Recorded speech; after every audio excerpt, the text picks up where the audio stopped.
Hello distress, कैसे हैं आप लोग। आई होप कि आप लोग बहुत अच्छे होंगे और आपके प्रिपरेशन बहुत अच्छी चल रही होगी। आज के इस सेशन में मैं लेके आऊं एसएससी लेवल का सवाल।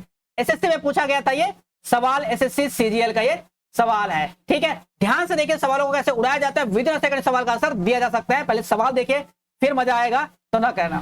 ध्यान से देखो, 5306P2 ये संख्या है कि 3 से डिविजिबल यानी कि 3 से डिवाइड हो जाता है। तो P के मैक्सिमम वैल्यू और मिनिमम वैल्यू के स्क्वायर का डिफरेंस आपको सवाल में पूछा गया है। तो सबसे पहले तो निकालते हैं इसका मैक्सिमम और मिनिमम वैल्यू होता कैसे है। ध्यान से देखिए, ये दिया गया 5306P और 2।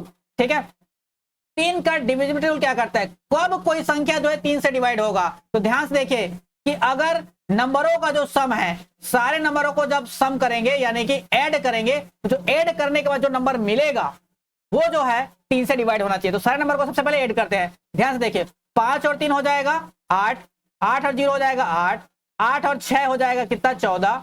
ठीक, 8 6 14, 14 और 2 कितना हो जाएगा 16, यानी कि 16 प्लस P आ रहा है इस सबको ऐड करने के बाद। अब 16 तो 3 से डिवाइड होता नहीं, तो P की जगह क्या रखेंगे, मिनिमम वैल्यू बताओ। P की जगह अगर 1 रख दिए तो ये तो हो गया 17, 17 तो 3 से डिवाइड होता ही नहीं है। मतलब P की मिनिमम वैल्यू कितना हो जाएगा 2, ताकि 16 प्लस 2 बन के क्या हो जाए हमारा 18 हो जाए, और 18 3 से डिवाइड हो जाएगा। तो P की जो मिनिमम वैल्यू आता है, मिनिमम वैल्यू कितना आ जाता है 2। सही है, इसके बाद इसकी मैक्सिमम वैल्यू को चेक करते हैं। तो मैक्सिमम P नंबर कितना हो सकता है, मैक्सिमम 9 ही हो सकता है, उससे ज्यादा तो नहीं हो सकता। तो मैक्सिमम 9 रख के देखते हैं। अगर इसके जगह में अगर मैं 9 रखूं तो 16 और 9 हो जाएगा 25। अब लेकिन 25 तो 3 से डिवाइड होता नहीं, तो 9 जो है नहीं हो सकता।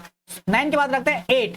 8 नंबर रखने पर होता है क्या, 16 8 24, 16 प्लस 8 कितना हो जाएगा 24 हो जाएगा बिल्कुल। और 24 जो है 3 से डिवाइड हो जाएगा। तो मैक्सिमम वैल्यू हमको कितना मिला, मैक्सिमम P की वैल्यू कितना हो सकता है, तो ये हो सकता है 8। तो आपको मिनिमम वैल्यू भी पता चल गया और मैक्सिमम वैल्यू भी पता चल गया। बोलेगा इसके स्क्वायर का डिफरेंस कितना होगा, तो 8 का स्क्वायर माइनस 2 का स्क्वायर, यही सवाल का करेक्ट आंसर हो जाएगा। इसमें आप a प्लस बी वाला फॉर्मूला भी लगा सकते हैं, a प्लस बी और a माइनस बी, क्योंकि फॉर्मूला किसका होता है, a square minus B square का फॉर्मूला होता है। तो एक बार दोनों को जोड़ देंगे तो 8 और 2 कितना हो जाएगा 10 हो जाएगा, मल्टीप्लाइड बाय। एक बार दोनों को घटा देंगे, 8 और 2 में घटा देंगे कितना हो जाएगा 6, यानी कि आंसर कितना हो जाएगा 60। सवाल का करेक्ट आंसर हो जाएगा। विद इन सेकंड सवाल को आंसर दिया जा सकता था अगर कॉन्सेप्ट पता होगा तो। ठीक है, समझ में आया। एसएससी सीजीएल का ये सवाल आया है। सवाल आपको अच्छा लगा और इसका सॉल्यूशन आपको अच्छा लगा तो वीडियो को लाइक शेयर जरूर कीजिए और सब्सक्राइब तो जरूर कीजिए। ऐसे मजेदार ट्रिक्स और मजेदार सॉल्यूशन को देखते रहिए। ठीक है, थैंक यू। मिलते हैं हम लोग नेक्स्ट वीडियो में।